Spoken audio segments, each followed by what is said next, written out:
از بین همین 14 ویدیو ҷоизаҳои озмуни лаҳзаҳои интихобот 2020 ба барандагон тақдим карда шуд. рӯзи 12 ноябр ғолибони озмун ҷоизаҳоро аз дафтари Радиои Озодӣ дар шаҳри Душанбе дастрас карданд. Радиои Озодӣ дар арафаи интихоботи парлумонии 1 марти Тоҷикистон озмуни беҳтарин видеоҳои бахшида ба ин маъракаро эълон карда буд. ва даҳҳо видео ба мо расидан ва доварон 14 беҳтарин ин видеоҳоро баҳогузорӣ карданд. албатта ба сабабҳои маълум паҳншавии пандемияи фарогири коронавирус ҷанбасти ин озмун як андаке ба таъхир уфтод ва дар рӯзи истиқлолияти Тоҷикистон рӯзи 9 натиҷаҳои ин озмун маълум шуданд.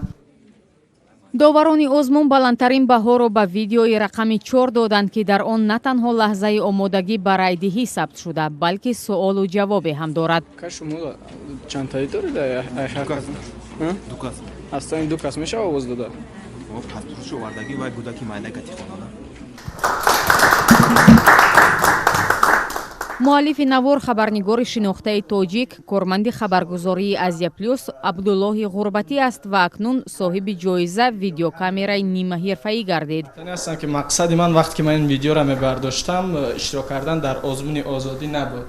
мақсади ман иҷро кардани рисолати шаҳрвандӣ ва рисолати инсонии худам буд, ки вақте мебинам дар муҳимтарин чорабинии сиёсии кишвар тақаллуб рух медиҳад, натавонистам ки дар канор бошам, балки ҳамин лаҳзаро дар дурбини телефони худ сабт кардам ва баъдан вақте ки дар саҳифаи фейсбукии худам мондам, дӯстонам тавсия доданд ки ба озмунам пешниҳод кунем, ки ва хушбахтона дар озмунам соҳиби ҷоиза шуд. ҷои дуввумро дар озмуни лаҳзаҳои интихобот навори дар назди қуттии райдиҳӣ чӣ иттифоқ афтод гирифт. лаҳзаи ба сандуқ андохтани чандин баргаи рай.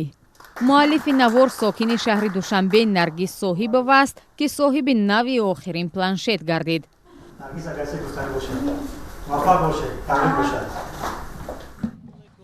ҷои севумро дар озмун ҳайати доварон ба навори назари тоҷикони Москав дар бораи интихобот доданд. дар ин навор аз чанд муҳоҷири тоҷик дар кӯчаҳои Москав пурсида мешавад, ки оё дар интихобот ширкат кардаанд ё на. ҳамин рӯз мо наметунем ки интихобота. муаллифони он Камолхон Файзуллоев ва Суҳроби Ҷаҳон соҳиби смартфон шуданд. ва туҳфаи ин бародарони мо ки феълан дар Русия қарор доранд, охирин навъи смартфон ё телефони ҳушманд аст.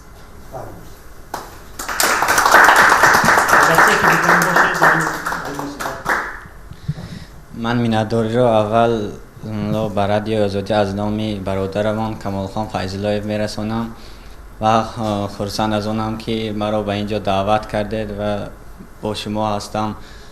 Радиои Озодӣ дар арафаи интихоботи президентӣ ҳам озмун эълон карда буд ва дар оянда натиҷаҳои онро эълон медорад.